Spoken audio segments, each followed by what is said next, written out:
영화 매트릭스에서 모피어스는 주인공 네오에게 알약 2개를 건넵니다. 파란 약을 먹으면 지금까지 살아온 것처럼 똑같이 평범하게 질서 있는 세계에서 안주하고 살 수 있습니다. 반대로 빨간 약을 먹으면 충격적인 진실을 알게 되죠. 결국 네오는 용감하게 빨간 약을 삼킵니다. 순간 네오는 자신이 살고 있던 세상이 인공지능이 만든 가상세계였다는 사실을 알게 되죠. 인간 세상을 점령한 인공지능이 인간의 생체 에너지를 뽑아서 쓰기 위해서 인간을 효율적으로 사육하기 위한 프로그램이었던 겁니다. 결국 네오는 빨간 약을 먹고 뒤통수에 꽂혀있던 플러그를 뽑을 수 있었죠. 그렇다면 만약 우리가 정말 매트릭스처럼 가상세계를 살고 있는 거라면 우리도 그 진실을 깨달을 수 있는 빨간 약을 찾을 수 있을까요? 우주먼지의 현자타임즈, 오늘은 우리 우주가 시뮬레이션일지도 모른다고 주장하는 과학자들의 이야기입니다.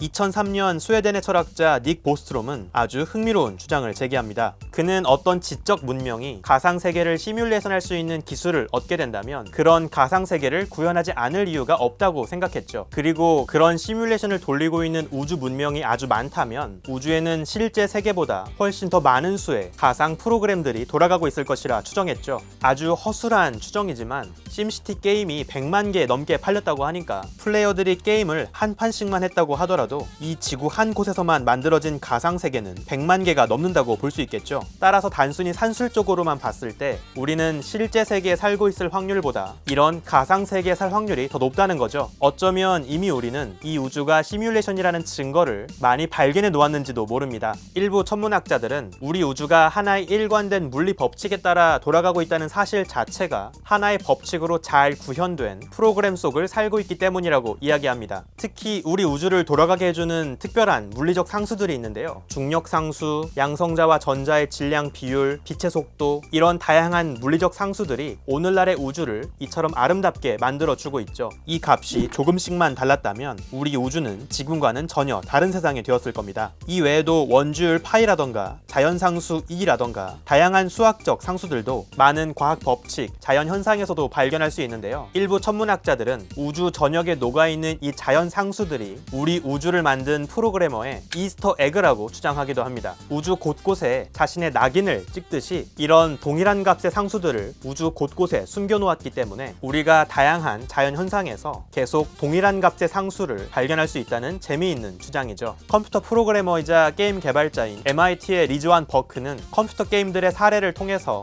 우리 우주가 시뮬레이션일지 모른다는 근거를 제시했습니다. 1993년 존 카메기 개발한 FPS 게임 둠은 앞선 다른 게임들과 다른 보다 더 경제적인 프로그램 방식을 사용했습니다. 과거 많은 게임들은 게임 속 모든 배경들을 마치 이미 다 완성된 무대 세트장처럼 다 만들어 놓고 그 위에서 플레이어가 게임을 할 수 있도록 했습니다. 하지만 이렇게 하면 플레이어의 시야에 들어오지 않는 뒤통수의 배경들까지 계속 다 구현해 놓아야 하기 때문에 불필요하게 계산량이 많아지죠. 그래서 존 카맥은 플레이어의 시야에 들어올 때만 배경을 렌더링해서 화면에 그려내는 새로운 방식을 적용합니다. 즉 플레이어가 관측하기 전에는 존재하지 않다가 플레이어가 관측하는 순간 배경이 그려지는 거죠. 놀랍게도 바로 이 점은 미시 세계에서 우리가 작은 입자들을 관측하기 전에는 이들의 상태가 결정되지 않고 있다가 우리가 관측할 때가 되어서야 입자들의 상태가 결정된다고 이야기하는 현대 물리학의 양자역학적인 관점과 아주 유사하죠. 물리학자 닐스 보어는 관측 방식에 따라서 어떨 때는 입자로 어떨 때는 파동으로 보이는 전자들의 이상한 행동을 설명하는 코펜하겐 해석이란 걸 제안합니다. 보어는 우주에 있는 모든 것들이 관측하기 전까지는 두 가지 상태가 중첩되어 있지만 우리가 그것을 관측하는 순간 둘 중 한쪽으로 상태가 붕괴되면서 한 가지 모습으로 결정되는 것이라 이야기했죠. 이런 관점에서 우주를 본다면 우리 우주는 정말로 관측되기 전까지는 렌더링이 되지 않은 데이터 꾸러미들로 가득한 프로그램일지도 모르겠습니다. 양자역학적인 관점에서 우리 우주는 물리적으로 정의하거나 측정할 수 있는 가장 최소한의 단위 플랑크 길이라는 것이 존재합니다. 그리고 그 짧은 플랑크 길이를 빛의 속도로 달릴 때 걸리는 플랑크 시간은 물리적으로 가장 유의미한 최소한의 시간 단위죠. 그보다 더 작은 스케일의 시공간은 물리적으로 의미도 없고 기술할 수도 없습니다. 일부 물리학자들은 바로 이것이 우리 우주를 구현하는 프로그램의 한계, 해상도, 그리고 프레임이라고 이야기합니다. 아무리 고화질의 TV 스크린이라도 아주 크게 확대하면 그래픽의 픽셀들이 깨져 보입니다. 또 아무리 부드러운 애니메이션이라 하더라도 아주 느리게 재생하면 프레임이 뚝뚝 끊기는 모습을 볼 수 있죠. 이처럼 우리 우주는 우주는 완벽하게 연속적이지 않은 미세하게 불연속적으로 양자화된 세상이죠. 마찬가지로 우리 우주 역시 제한된 리소스로 구현된 시뮬레이션이기 때문에 이런 최소한의 픽셀 사이즈와 미세한 프레임 드랍이 존재한다는 거죠. 또 가끔 살면서 경험하는 이상한 현상들 역시 우리 우주가 시뮬레이션이라는 증거가 될 수도 있습니다. 처음 보는 상황인데 전에 본 것 같은 데자뷰를 느끼거나 또는 당황스러운 이상한 일이 벌어질 때 뭐지? 버그인가? 싶을 때가 있죠. 그게 정말로 우리 우주를 시뮬레이션하고 있는 프로그램의 버그일 수도 있다는 거죠. 영화 매트릭스에서도 주인공이 경험하는 데자뷰가 중요한 장면으로 등장합니다. 슈레딩거의 고양이를 인용해서 특별히 검은 고양이로 데자뷰 장면을 연출했죠. 이런 모든 다양한 경험과 현상들이 실은 오래 전부터 우리에게 힌트를 주는 빨간 약이었는지도 모릅니다. 빛조차 탈출하지 못하는 상상 속의 천체에게 블랙홀이란 이름을 처음 붙여준 것으로도 유명한 천문학자 존 휠러는 이런 말을 남기기도 했습니다. 모든 존재는 빛으로부터 시작된다 라고 말이죠.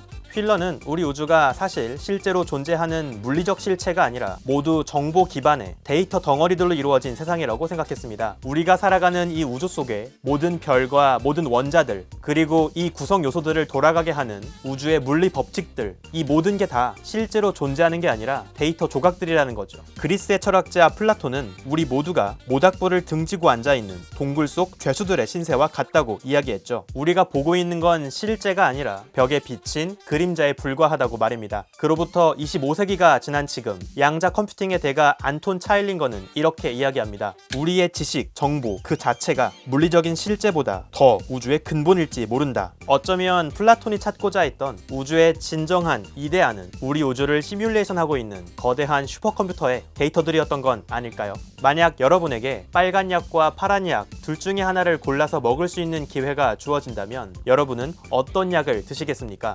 오늘 영상 만들 수 있게 재미있는 질문 주신 후크님과 김유신님께 감사드립니다. 또 궁금하신 이야기가 있으시면 댓글로 남겨주세요. 좋아요와 구독도 함께 부탁드릴게요. 오늘의 현자타임즈는 여기에서 마칩니다. 우주먼지 여러분 감사합니다. 안녕.